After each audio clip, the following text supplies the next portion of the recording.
Assalamualaikum warahmatullahi wabarakatuh. Selamat pagi, selamat siang atau selamat malam untuk anak-anak kelas 6 SD Muhammadiyah 21 Maluarti.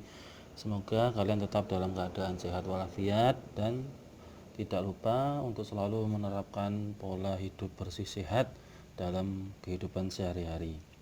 Nah, pada kesempatan kali ini Pak Guru akan menjelaskan tentang materi Al-Islam di kelas 6 masih bab 1. Kalau kemarin kita membahas tentang surat Al-Infitor, untuk kali ini kita akan membahas surat At-Takwir dan surat Abasa. Nah, kita pelajari bersama-sama.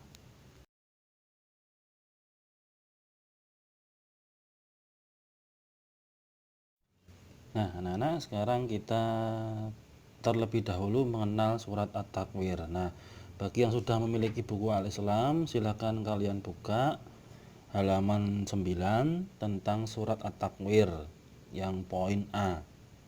Pak Guru akan jelaskan, kalian bisa simak di videonya, sekaligus kalian bisa simak di buku paket halaman 9.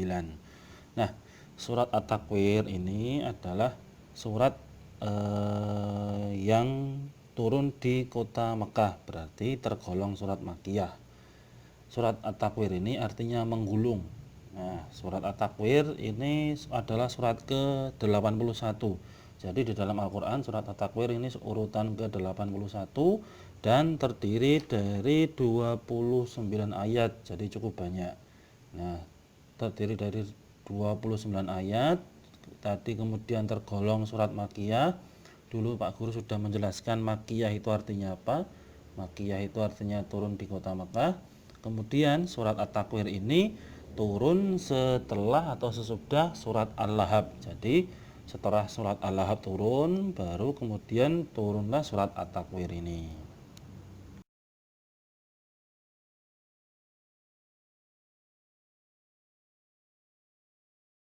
Nah, setelah tadi mengenal surat At-Takwir, sekarang kita masuk ke isi kandungannya. Kalian bisa lihat di halaman 11. Kalian lihat isi kandungannya ada 3 poin. Poin yang pertama adalah surat At-Takwir ini menjelaskan, menceritakan peristiwa tentang terjadinya hari kiamat. Sama seperti Al-Infitor, surat At-Takwir ini juga menceritakan atau menggambarkan terjadinya hari kiamat seperti matahari digulung. Jadi pada hari kiamat surat Al-Infitor ini dijelaskan bahwa matahari digulung, kemudian bintang-bintang berjatuhan dan gunung-gunung dihancurkan. Bisa kalian lihat di videonya, Pak Guru kasihkan atau berikan gambar, bisa kalian simak. Nah, jadi Al-Infitor dengan At-Takwir ini masih ada hubungan atau kesinambungan, yaitu sama-sama menjelaskan tentang terjadinya hari kiamat.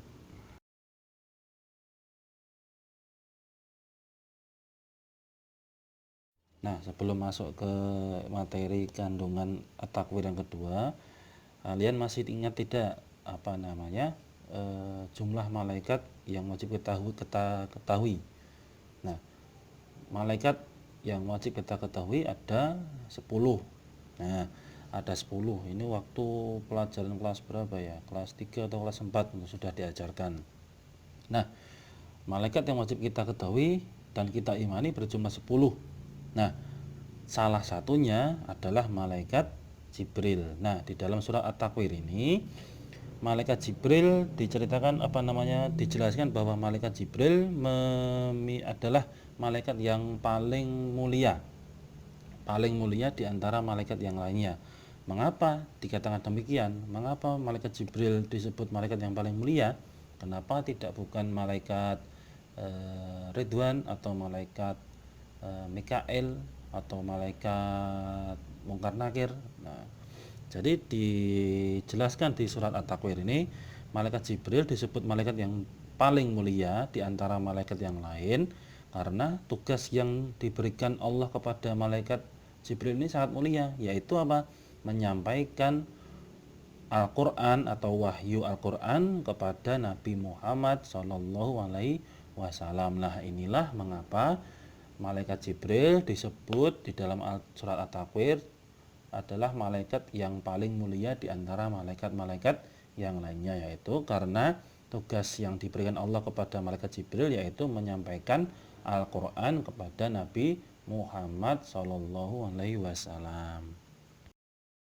Nah, anak-anak, sekarang kita masuk ke kandungan at-takwir yang ketiga. Nah, di dalam kandungan at-takwir yang ketiga ini dijelaskan bahwa kalau tadi sudah dijelaskan tentang peristiwa hari kiamat, kemudian keistimewaan malaikat Jibril atau kemuliaan malaikat Jibril, kalau yang ketiga ini dalam at-takwir ini pokok yang ketiga adalah menjelaskan fungsi-fungsi Al-Quran. Fungsi Al-Quran itu ada beberapa, dijelaskan dalam at-takwir. Yang pertama adalah Al-Quran sebagai peringatan bagi semesta alam. Jadi Al-Quran ini sebagai peringatan bagi semesta alam. Nah, yang kedua, Al-Quran ini berfungsi sebagai petunjuk dan pedoman hidup manusia. Jadi Al-Quran itu sebagai petunjuk dan pedoman hidup manusia, bukan hanya umat Islam tetapi seluruh manusia. Nah, mulai dari kita bangun tidur sampai tidur lagi itu diatur dalam Al-Quran, diatur dalam agama Islam. Nah, kemudian fungsi yang ketiga adalah Al-Quran ini sebagai obat dan penawar hati yang sakit. Nah, yang keempat adalah Al-Quran ini sebagai penyempurna kitab-kitab sebelum Al-Quran. Jadi masih ingat tidak kitab-kitab Allah sebelum Al-Quran? Ada Zabur, ada Taurat, ada Injil. Nah, Al-Quran ini adalah penyempurna kitab-kitab tersebut. Jadi setelah turun Zabur, Taurat, Injil ini turun, kemudian yang terakhir adalah Al-Quran. Nah, Al-Quran ini berfungsi sebagai penyempurna kitab-kitab sebelumnya. Jadi itu kandungan tentang surat At-Takwir, ada 3 poin tadi. Sekarang kita masuk ke surat Abasa. Nah, anak-anak, sekarang kita mengenal surat Abasa terlebih dahulu ya. Nah, nama surat Abasa ini diambil dari ayat yang pertama yang artinya bermuka masam. Jadi Abasa itu artinya bermuka masam. Nah, selanjutnya surat Abasa ini terletak di urutan surat ke-80 dan terdiri dari 42 ayat. Bisa kalian lihat di buku paket juga ada halaman 11 paling bawah. Itu surat Abasa terletak di urutan surat ke-80 dan terdiri dari 42 ayat. Nah, surat Abasa ini sama seperti At-Takwir juga tergolong surat Makkiyah, yang artinya turun di kota Makkah dan turun setelah surat An-Najm. Nah, jadi kalau tadi At-Takwir turun sesudah surat Al-Lahab, nah kalau Abasa ini turun sesudah surat An-Najm.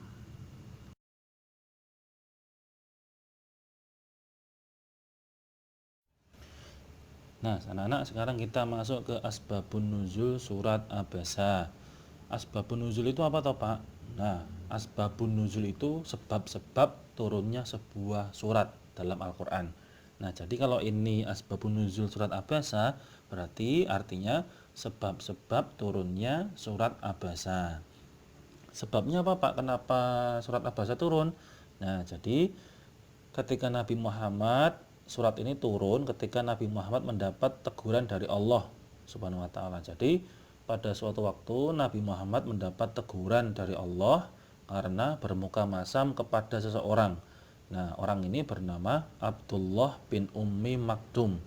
Ini seseorang yang buta atau tidak bisa melihat.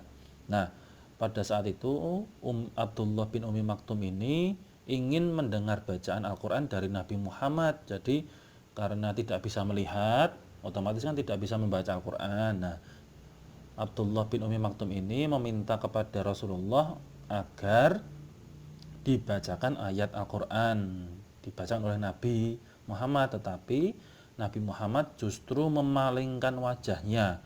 Jadi memalingkan wajahnya dan lebih memilih memperhatikan orang lain. Jadi Abdullah bin Ummi Maktum ini, kalau istilah orang Jawa itu ora digagas. tidak digubris.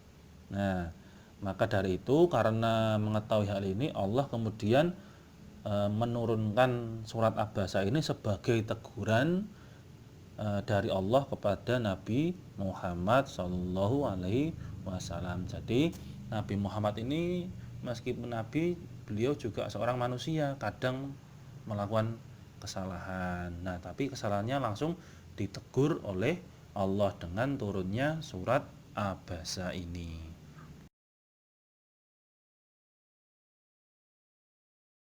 Nah, sekarang kita masuk ke isi kandungannya.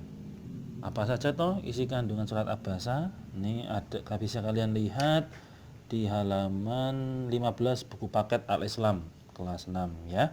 Bisa kalian simak di buku paket dan juga video yang sudah Pak Guru buat.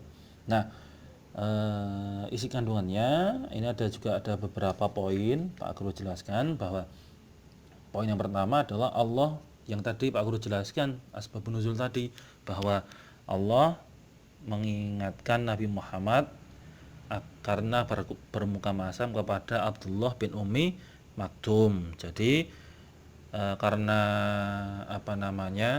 Nabi Muhammad ini bermuka masam kepada Abdullah bin Ummi Maktum, maka turunlah surat Abasa ini. Itu kandungan yang pertama.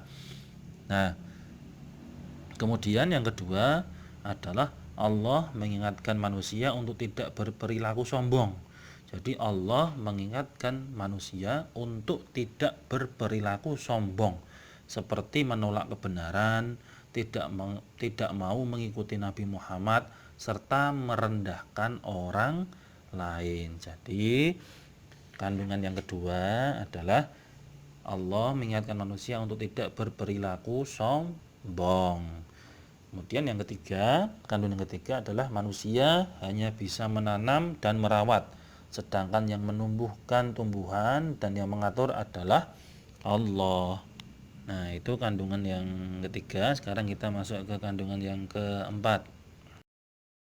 Nah, kandungan yang keempat ini dijelaskan bahwa pada hari kiamat nanti manusia dibagi menjadi dua golongan.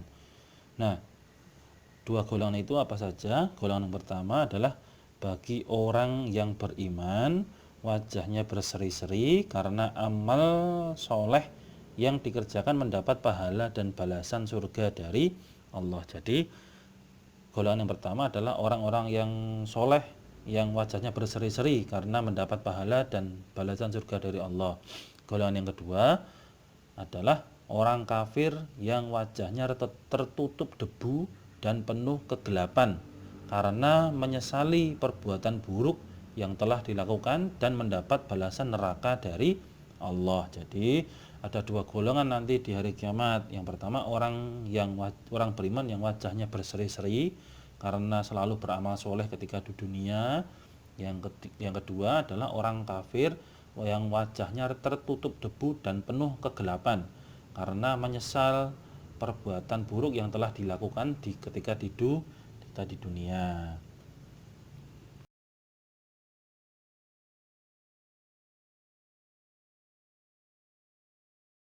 Nah, anak-anak, jadi perlu kalian ketahui kesimpulannya adalah apa hubungan surat Al-Infitor, At-Takwir, dan Abasa. Jadi ketiga surat ini ada hubungannya, saling berkaitan.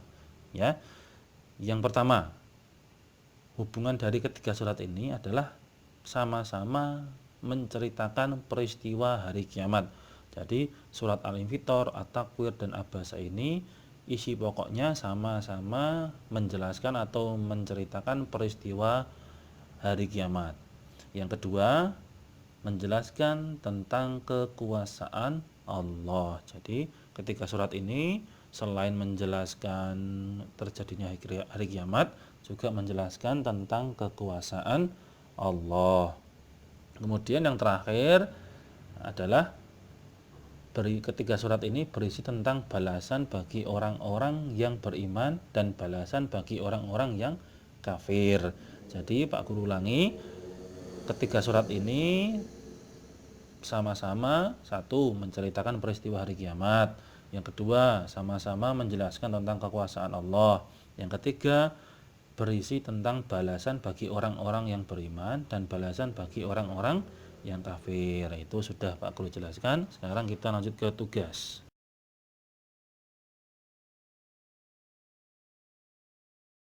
Nah, anak-anak, sekarang kita masuk ke tugas kalian di rumah, ya.